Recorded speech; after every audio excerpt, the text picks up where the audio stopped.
Hi, I'm Linda Van Hart, the Visual Arts Coordinator for Common Ground on the Hill. Welcome to our three-dimensional gallery talks tonight. We featured artist Joanne Bost with Embellished Rocks, Keith Taylor, Split Woven Basketry, and David Candell, Geometric Origami.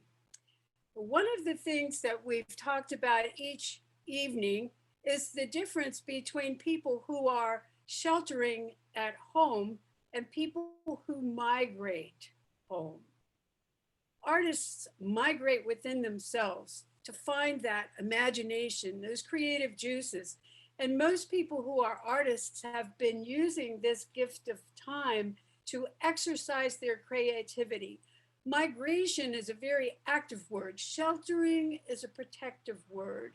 So just bringing that idea to your attention tonight.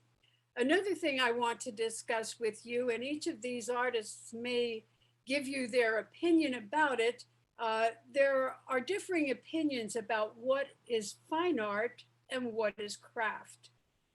These three experienced instructors have been with us at Common Ground.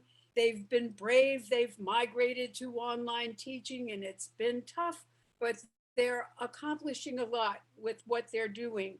And they are accomplished in their skills. They're masters at their craft. And I believe they elevate that craft to a fine art because of their skill level. So you make up your own mind as you listen to each of them present tonight. We're going to begin with Joanne Bost. Joanne and I have known each other for decades, mostly because of the studio tour, local crafts guild, and because she's been teaching with us at Common Ground for quite a while. Joanne. Hello. Um, I'm.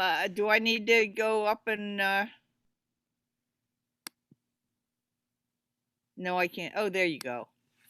Hello, I'm Joanne Bast. I do a variety of fiber work, including knitting, felting, stitching, and beadwork. The class I'm teaching this week is a bead embellished rock, which can be a little sculpture or a paperweight. So let me share the screen here and get some photos up for you.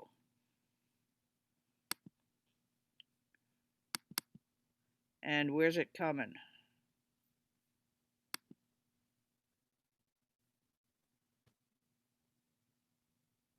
Okay.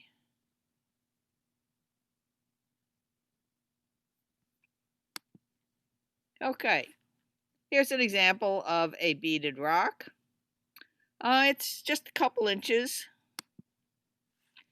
The stitch that I'm using is a stitch called right angle weave. The basic unit of the stitch is the circle of 4 beads. And I don't know if you can look closely in here and see the circles of 4 beads, but I'll give you a slide here of some necklaces that are made of right angle weave with larger beads so that you can see the circles of 4 sides. It's a clockwise circle, counterclockwise circle, clockwise circle alternating with another counterclockwise circle. It gives you a fabric that is almost all bias, stretches in every direction, and is good for covering irregularly shaped objects. Okay, I'll move on to a couple more just to give you some examples. You notice in these there's a straight line of orange beads. You don't get a straight line with right angle weave. So in order to get the straight lines, I've incorporated another stitch called brick stitch. Brick stitch gives you a straight line that allows you to draw not only lines, but figures. Okay, here's an example of some simple figures done in brick stitch. And here are these little turtles sitting on top of little rocks surrounded by a background of right angle weave. Being that the figures are straight lines and the background does not have any straight lines, allows the figures to stand out more from the background. Some more complicated figures. The figures are done first in brick stitch, then kind of temporarily scotch taped in place over the rock, and the right angle weave is worked from the bottom up, encompassing the figure, removing and throwing away the scotch tape. Here's a finished one with the bottom. Bottom is a piece of leather. The first row of beads is stitched to the leather. The leather is glued to the bottom of the rock, and then the beadwork proceeds from that first row of beads upward. It's very difficult to get the needle through the rock for that first bead. Okay, just move on to some more. Here's a dance of stick figures. There's the figure in brick stitch, surrounded by a background of right angle weave. We can also go as far as to have the figures crawl off the rock. Rocks aren't the only thing that can be covered with right angle weave. This is a ballet shoe. And a ballet shoe actually is very similar to the rock because the bottom area of the ballet shoe is glued to a piece of wood. So there is no way of getting the needle through the toe of the ballet shoe. So the beadwork has to be worked around, separate from the ballet shoe, and stretched over it, and ends up encompassing the ballet shoe. Different stitches do different things, and there are some little lines of brick stitch in here that define the different areas. This also contains lettering. Now, brick stitch gives you horizontal lines and diagonal lines, but it does not give you vertical lines. There's another very common stitch called peyote stitch that gives you vertical lines and diagonal lines, but it doesn't give you horizontal lines. For lettering, I like to have both horizontal and vertical lines, and for that purpose, I use a stitch called square stitch. Now, I'm not really going to go into describing what square stitch is, but just make the point that there are a variety of different stitches, different ways that you can combine beads together, and they have different functions, different advantages and disadvantages.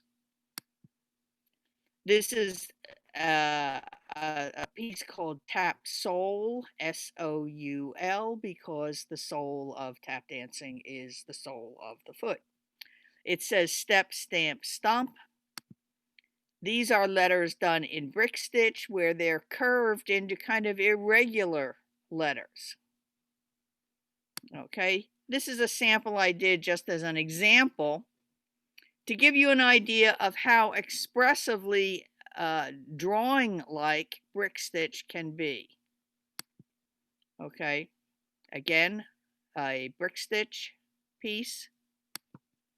A beaded rock that has a good bit of brick stitch in it, but it's separated by areas of right angle weave. Any place the rock is irregularly shaped, the right angle weave is used to stretch over the irregular parts and also make the brick stitch eyes, lips, triangles, little houses stand out. This is called Ode to Hundertwasser. And if you know any of his paintings, I think you can see some of the references. Figures done in brick stitch. Figures again drawn in brick stitch. Just to give you some examples, I'm giving a plug on brick stitch. And here we go back to a large piece that is 12 by 19 inches, done for the Fiber Arts Guild of Pittsburgh's benefit. They did a deck of playing cards where each artist did the face of a different playing card. This is the 6 of clubs, which involves 3 pairs of nightclub dancers. The dancers themselves are drawn with brick stitch, but they are surrounded by right angle weave. Again, the right angle weave allows the brick stitch figures to come forward so that your attention is on the figures. Doing this piece was a little tricky because I had to consider the fact that it eventually needed to be photographed and shown as the size of a playing card. So I had to keep the contrast very high between the different areas of the figures and between the between the figures and the background. So the right angle weave allowed me to make the background light where it came in contact with dark areas of the figures, and graduate into dark where the background came in contact with light areas of the figure. Okay, so that's basically it. And I think I made my 15 minutes. Okay, I'll pass it back to Linda. Thank you, Joanne. And I think you just exemplified a person who practices a craft, is so inventive within the media of the bead that you create fine art. One of the distinguishing features is often the fact of whether it's functional or not. And some of your things are very functional, but some of them are like wall pieces or pieces of sculpture. So you are very graceful, passing back and forth between those two categories of craft and fine art. We're going to move on to Keith Taylor. Keith has been teaching with us a couple of years. Many of you probably know Keith if you've ever taken a basket class, because he's been with us probably 15 years, Keith. And he has very nimble fingers. He never tires of weaving and coming up with unique color patterns and functions for his basket. He's going to talk with you and show you some wonderful examples.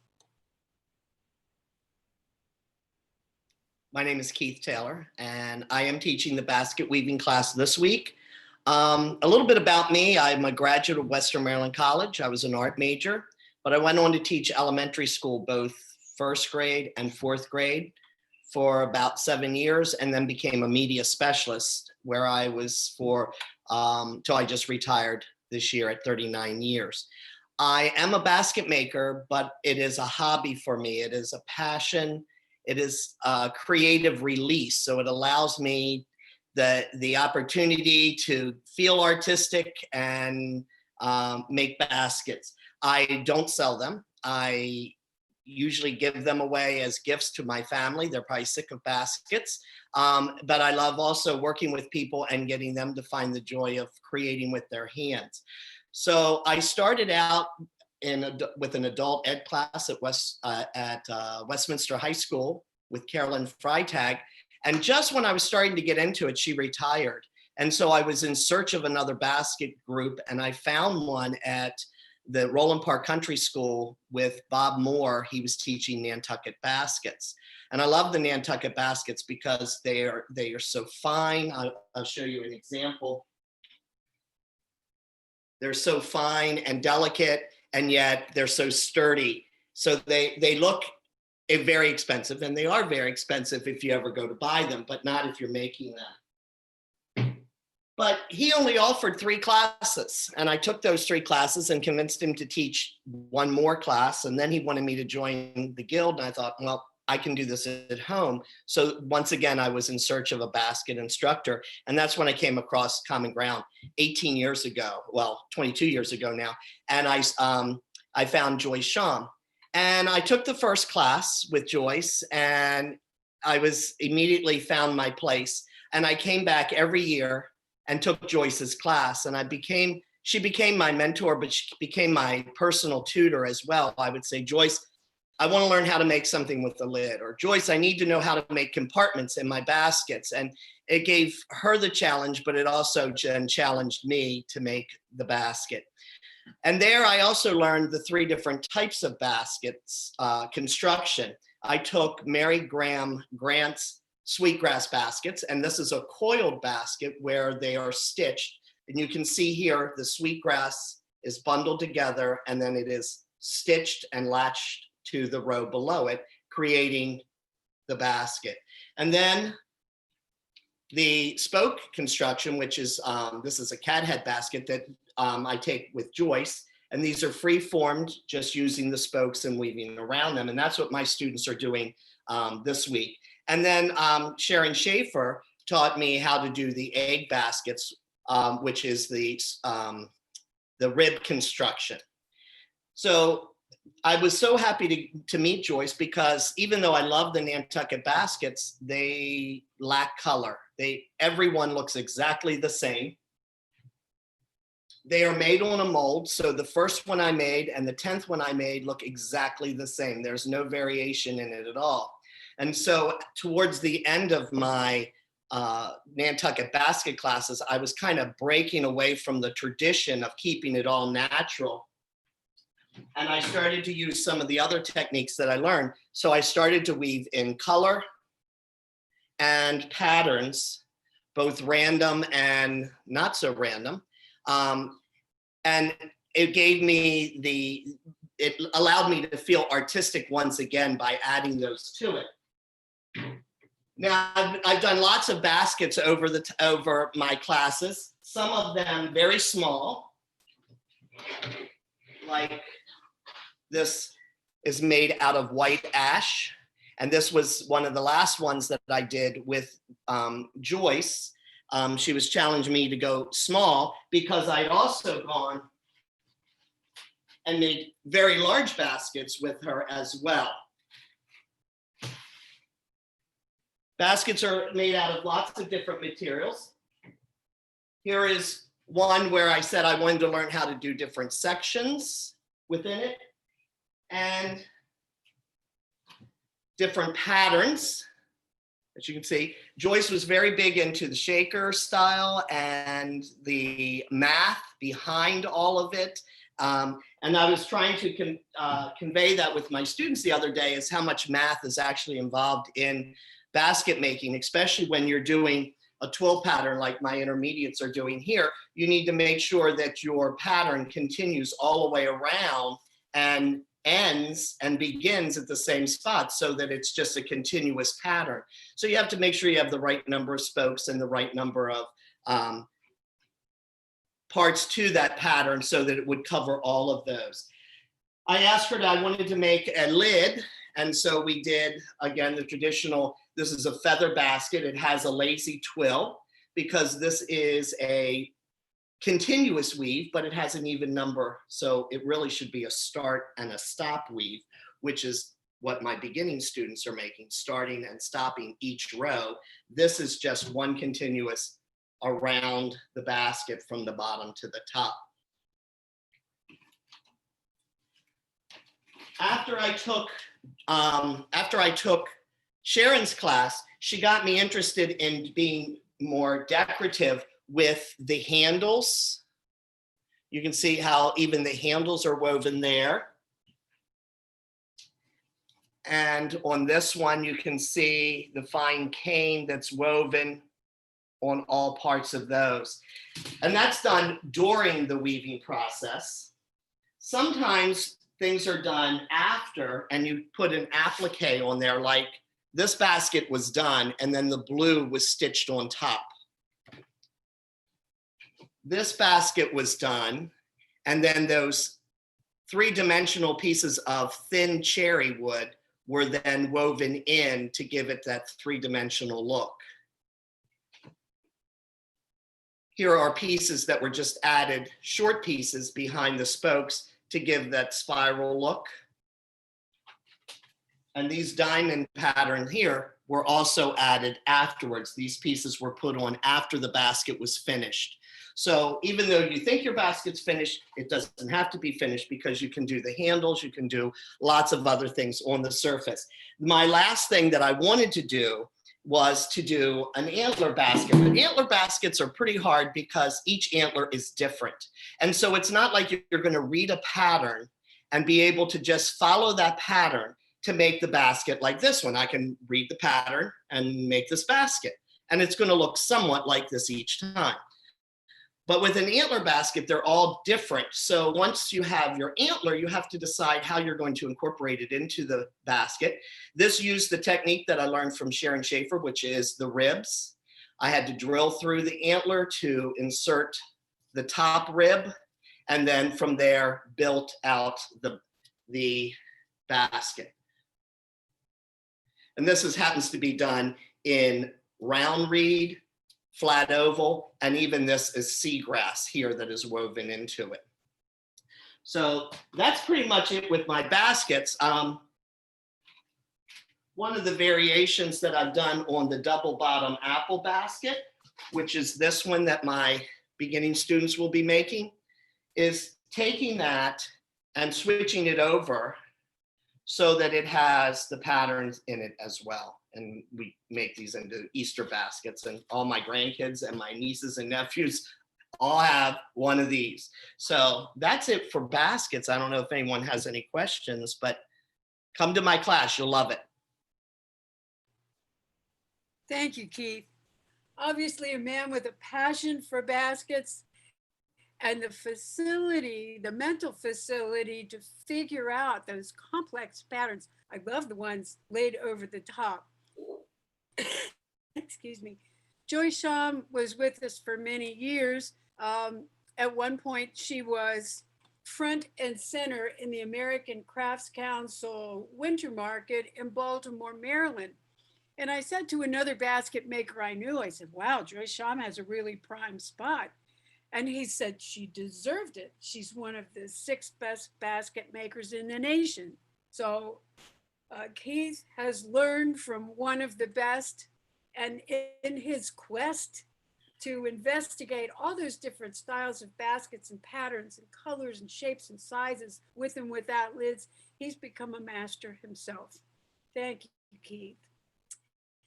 David Candell is teaching origami with us. He is also very skilled with math. And we found that lots of students who enjoy math enjoy the creativity of origami. Also, math teachers really seem to enjoy that art form. David is a member of the American Origami Society. He attends lots of conventions. I think he presents at them. So he's going to talk with you about the art of origami. David. Thank you. I've been teaching at Common Ground for a number of years now, and it's always been a real treat.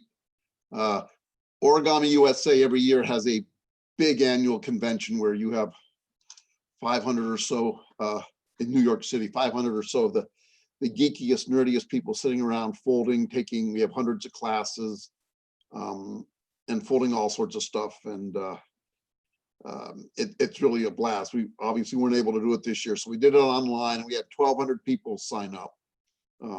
And so there were many, many moderators for the classrooms because there were just so many people. And it was fun. It did not have the zip of meeting in person like we do every year. You know, and when you go to the conventions, there's hundreds of classes.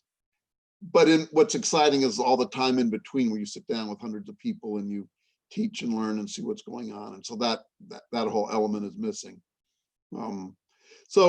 I've been doing origami for many years. Like I said, I'm a math teacher, and it was in the context of teaching math at a Waldorf school in Baltimore, where we do a lot of hands-on artistic stuff and all of our academic stuff that I came to really discover origami pretty deeply.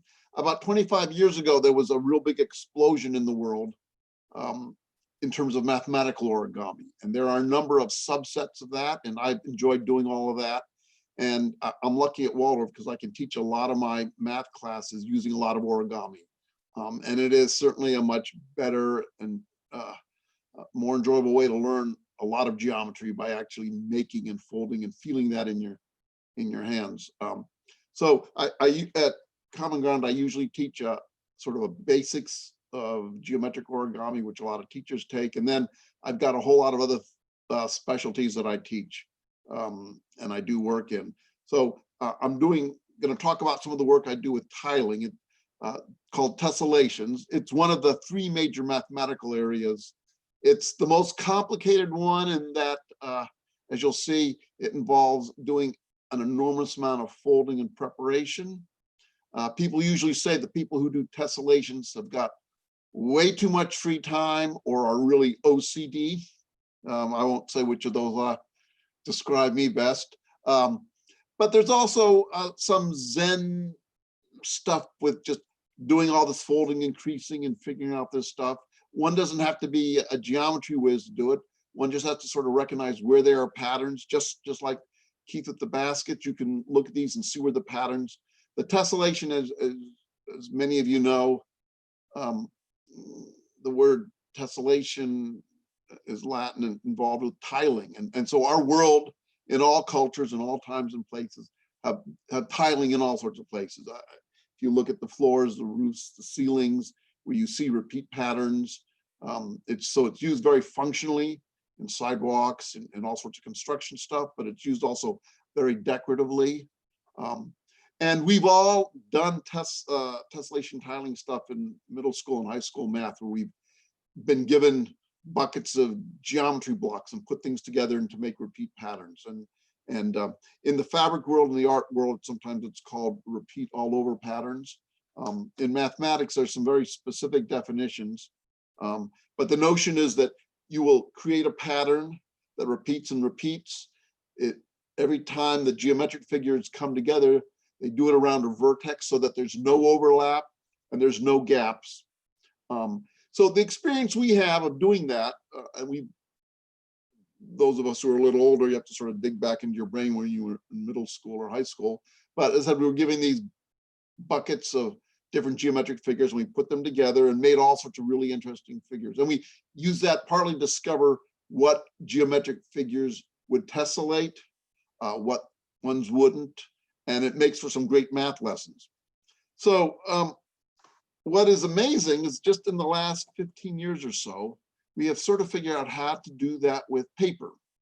So let me, I have a house filled with this. My wife says, sometimes I think she secretly wishes for a flood or a fire, so she can see her way to the front door past all my paper.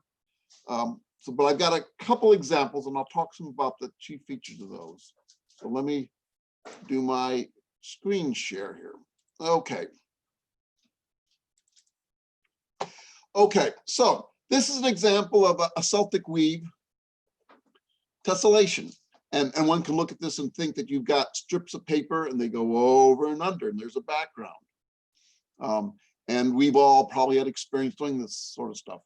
Now, in origami, this is just one sheet of paper. There is no cutting, no gluing, no stapling, no paste, nothing. It's just one large sheet of paper that began as about a 15-inch by a 15-inch. And there's no measuring tools or anything. So the first thing I have to do is preparing this is I fold it in half and in quarters, eighths, sixteenths into 30 seconds in both directions. And so a 32 by 32 is about 1,000 little squares. And you can see where some people characterize sitting doing that, and you haven't even started folding the tessellation yet, as being somewhat OCD. But there's a certain rhythm and a Zen perspective you can get into that. And so what you do, and if you look carefully here, you can begin to see where all these little squares are. And once you get your paper set up, so I've got some with squares, the next one I'll show you is all little tiny equilateral triangles. When these get set up, then there are algorithms of where you fold things and you look for where the intersections are that you will fold to and from. And oftentimes you sort of sketch out on a piece of graph paper first, sort of where you want to make your folds and do it. And once you get a sense of what the rhythm is and the repeat pattern, then you take off and going. So as this really looks like this piece is going right underneath this, and this one is above it. But actually right here beneath it, there is paper underneath this right here that folds underneath and folds back and comes out right underneath here. And so you can't see it. And so one kind of tessellation has all these patterns that look really like it was done very discreetly, but in fact are just one simple sheet. Let me go over to my next one. Okay, so this is one, and it's about 1,000 little equilateral triangles, and you can see that. And so it looks sort of like there are these strips here which go over and under.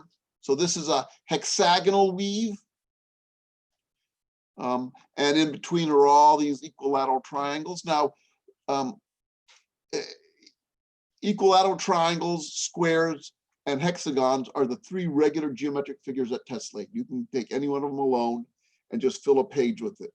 There are another 8 of irregular ones. That is, you for example, could take 4 octagons, put them all together, and in between will be a square. And so you can fill a sheet with those kinds of things. And we do that also. And of course, we know eventually Escher was a fantastic printer and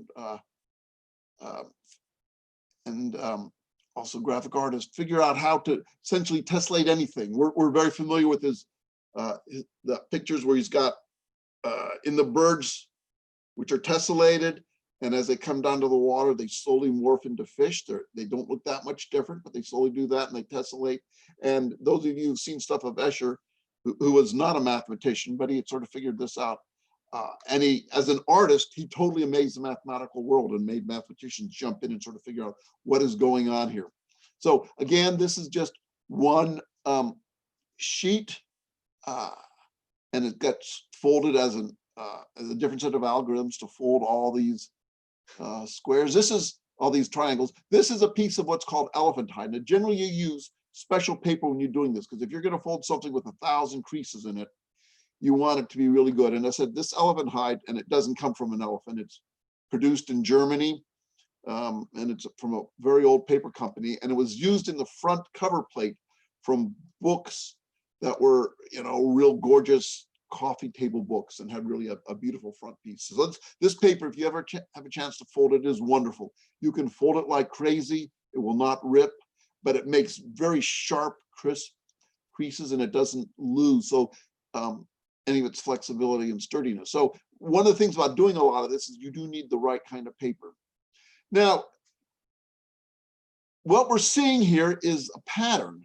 What we're not seeing is that beneath all these folds, there's more paper that's hidden away. And sometimes this tessellation is called shadow fold. So let me just, what a lot of times people do is they make these and then they put them up on a window or a light so it shines through, so you can actually see those shadow folds. So I'm going to actually show you this piece when I put it on my door.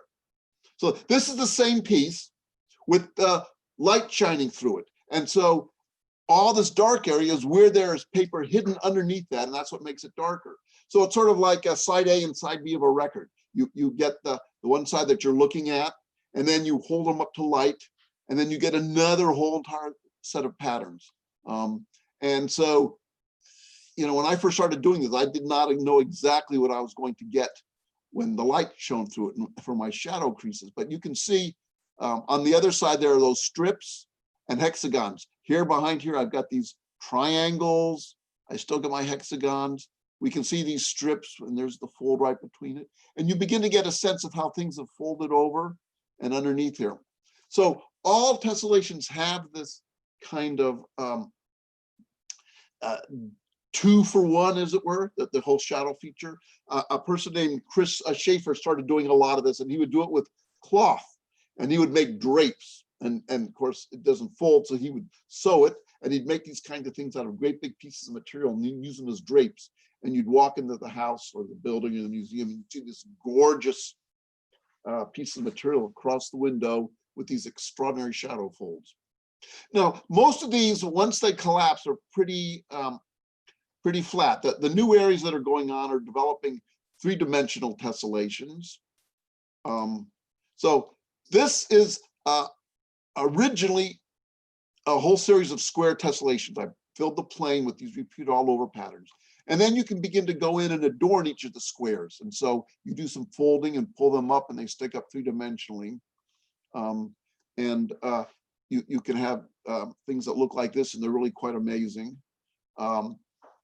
Here's a whole different one that's quite 3-dimensional, and you can see that there's an accordion pattern that goes back and forth, and then you pull up these series of patterns like this, and this gets into some fairly abstract stuff. You're not necessarily making typically what people think of in terms of all sorts of geometric modular figures that are cubes and things like that. These are really quite abstract, and people can experiment with all sorts of levels of this.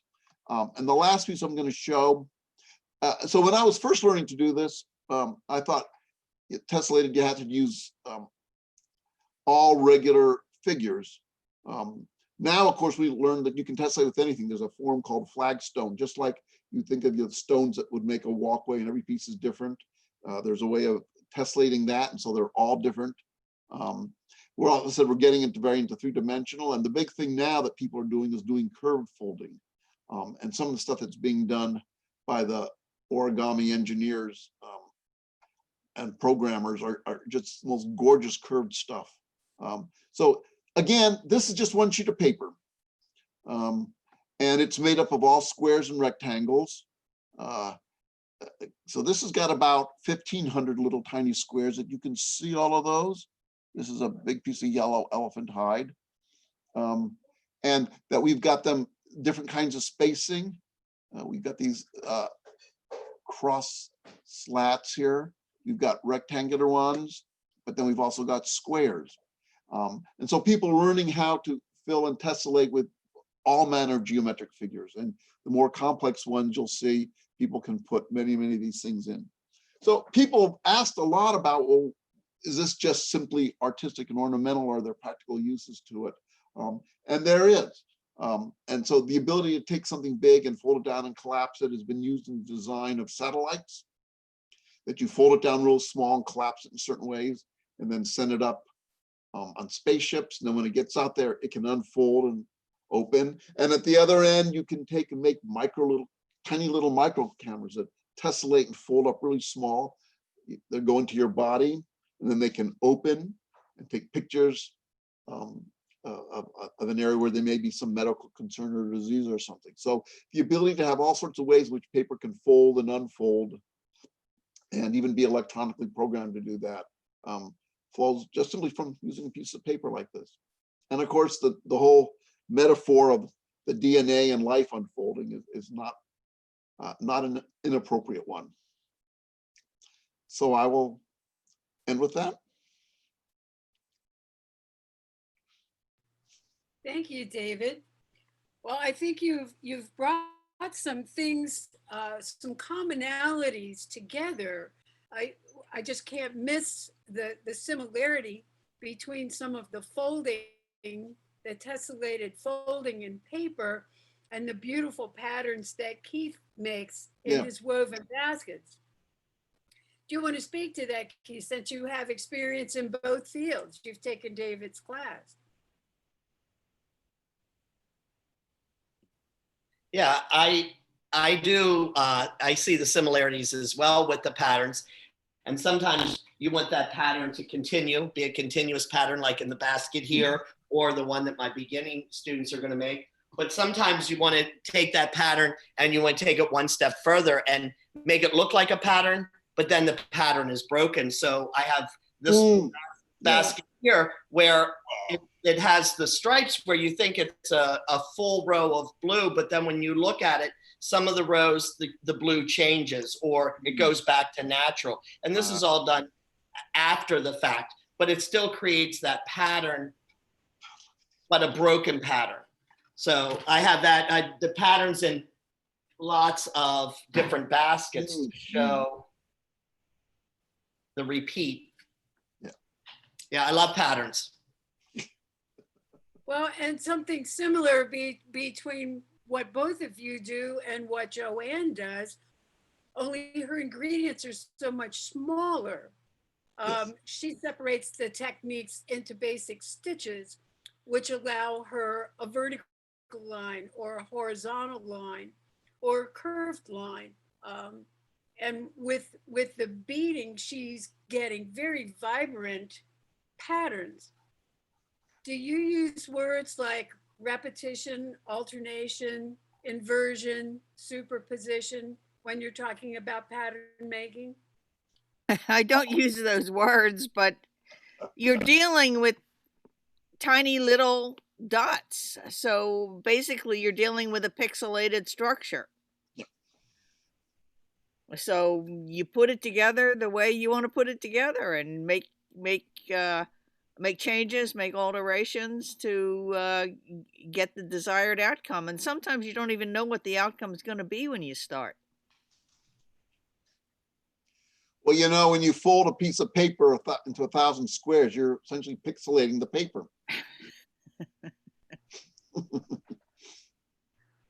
Well, and you're all dealing with value. I think it's at its simplest, most monochromatic when you use a single piece of paper, David, where you have the paper folding underneath itself. It was really obvious when you showed the light coming through it.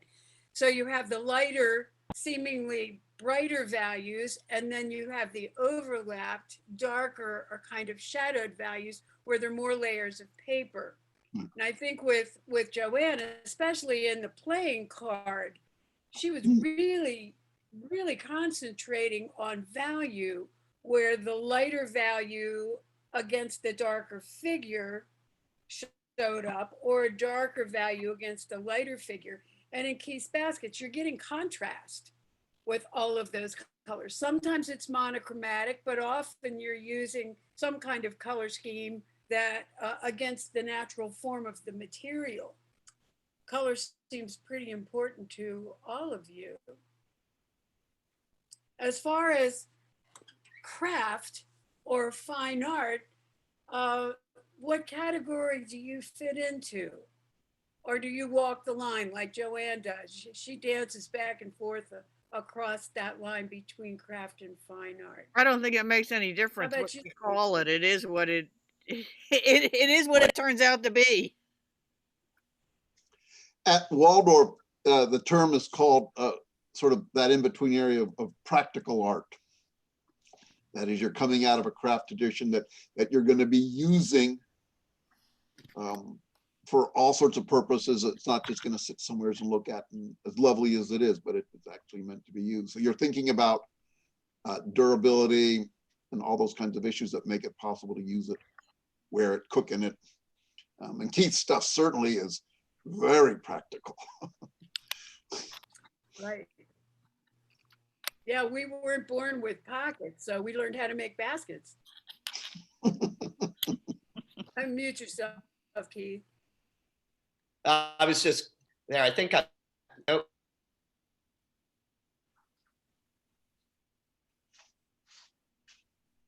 You're muted. Unmute Keith. There we go. Am I now? Yeah. Okay. So I said mine are baskets are so utilitarian, but what it is with what I try to do is make something utilitarian also something beautiful, and it'll serve two purposes. It's pleasing to the eye, but it's also it can serve a purpose. So it doesn't matter if it's holding the remotes for my television or the keys to my car. Hopefully it also looks nice sitting on the piece of furniture that it's sitting on. Well, if I walk over here, Yes. can you, just because these are on the wall, does that make it different from fiber or felted work that's not on the wall? Fiber or felted work that you wear? I'm holding these funny. To some people, that is a distinguishing characteristic. Are we looking at felt or beads there, Joanne? This is, well, what you're looking at is felted wool. It's freeform stitched with the machine, and then it's hand beaded. I don't know if I get closer if it stays in focus. Yes. Wow. That's beautiful. There's a still life, which is a traditional art form. I mean, people paint still lifes all the time and it's art. Here's still life in wool. There's just a tiny bit of beadwork on this. If I move in, you see in the center, just around the centers of the flowers. But beautiful color. Okay, I'm gonna put this back so it'll get crazy. And well, to some people, that is the distinction between a craft and fine art. If you hang it on the wall and it has no other purpose but to entertain you hanging on the wall visually, or if it's freestanding and it has no other function other than you walking around and enjoying it, that that would be the traditional version of sculpture. If the sculpture hangs on the wall, it's called a relief. Usually parts of it stick out. It has dimensionality. And your necklaces are also up there. And I find that I'm constantly, I consider what I do sculpture. But people say, well, you can wear it. So that makes it jewelry. But if I don't have a jewel in it, it's sculpture, whether I wear it on my body or whether it hangs on the wall. There were a few years ago, the curators in New York were, this was a huge discussion, and they were how long something lasted, how valuable the materials of construction were. If it had a sense of humor, it really wasn't fine art. You know, it was kind of cute. Um, so I don't know. It's just entertaining to see how people interpret what you do when it's done with such intention and dedication to the perfect application of your technique. I think that raises it another level rather than simple functionality. It's just so beautifully made, so well crafted, and that word sticks there. Whether it's a painting or a felted beaded piece that hangs on the wall, or Well, I a could take sheet two of of paper. these. I could take two of these, stitch them front to back, put a handle on them, and carry them as a purse. How does that change it? It makes it closer to Keith's baskets. Yeah, I think it's really interesting that Keith has worked with both of you in your classes because his baskets are real gems. Like, you know, they have the beautiful color of your beaded pieces, and they have the precision of the geometric patterns of Mhm. David's pieces. So Yeah, that's really fun. Um, Hopefully, all of you will be back to teach with us next year, and we will be in real time. That's what we're aiming for. So, yes. our audience has been able to get a good look at your home, your collection of work, Oh, well, and this this discussion. is up here to hide my messy studio. That's what I put the backdrop up for. So you can't see all my I sewing machines and stuff all over the place. Well, I figured it was because of the theme that you were just hanging all of that on the wall, so it translated to us as a fine art rather than a craft. I didn't think about it hiding your tools of the trade. Yeah, well,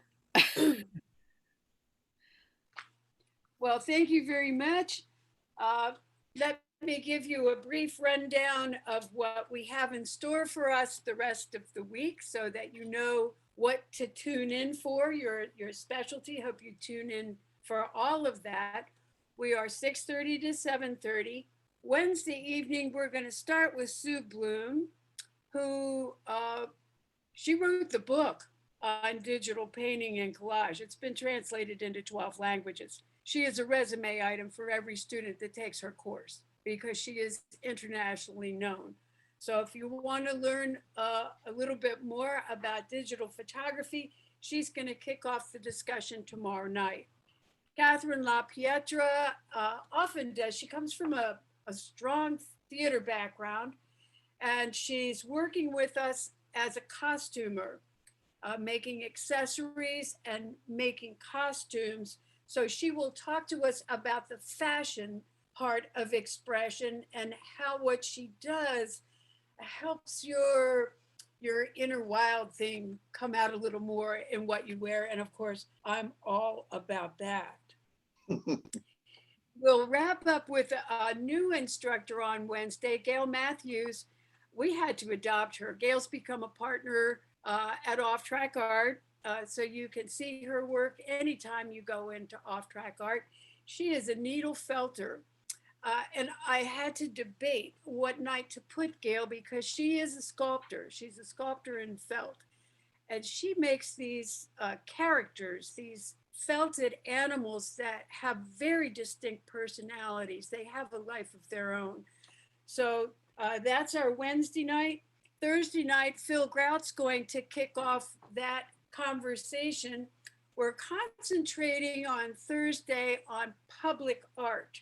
And as a photojournalist, Phil's art became very public because he was published in newspapers and magazines all over the place. Michael Sipe is joining us. He's a member of the Baltimore Screen Painting Society. And of course, that's a big traditional art form, notorious in Baltimore. He's going to share a lot of that tradition with you. And whether it's personally produced by the owners of the home or where they commission an artist such as Michael to do a famous Baltimore scene for their home, it is public art because it's seen from the outside. It blocks the view of the public from your private residence, but it is public art. And Thomas Sterner is talking with us for the first time. He's spoken about this several times. Public sculpture, there's a mystery to that. How does it get there? And he's going to help us solve those mysteries. So I really encourage you to come to that Thursday night talk. Friday, we are presenting the Visual Arts Awards. We will kick off the Friday concert right at 8 o'clock. So tune in. Our guests are Janet Kozacek, who is brilliant, and her art crosses media and disciplines. She's a calligrapher, she's a painter, she makes perfectly tuned ocarinas. She can translate Chinese 16th century signature seals. So whether it's language, music, visual art, craft, Janet does it all. And she's also a social activist, and that's one of the reasons she's getting the award with us tomorrow night. We are also giving the award to longtime flute maker Robin Tillery, who is extremely modest Scott Native American master flute builder, well deserving of the role. And I can't tell you how many hundreds of people have made flutes under Robin's expert instruction. So that is our week, and we hope that you join us. Don't forget that YouTube, all of these are live streamed right now, but they are archived on YouTube. And if you saw something that you have a friend needs to see, they can go to the Common Ground YouTube channel and watch the whole thing. After week 1, we had a huge menu. This week, we're going to double that. And by week 3, we'll have a very rich YouTube channel. You're welcome to invite friends and family to enjoy any of those archived films. And that means that the gallery talks, the keynote addresses, the concerts, they're all there. Please enjoy. Thank you very much. I'm Linda Van Hart, the Visual Arts Coordinator for Common Ground on the Hill. I appreciate you joining my 3 masterful artists tonight for our gallery talk on sculpture.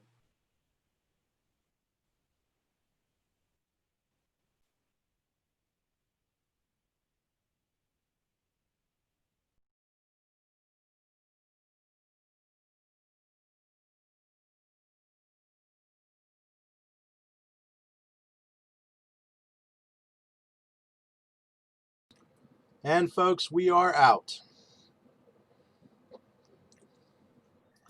Well done.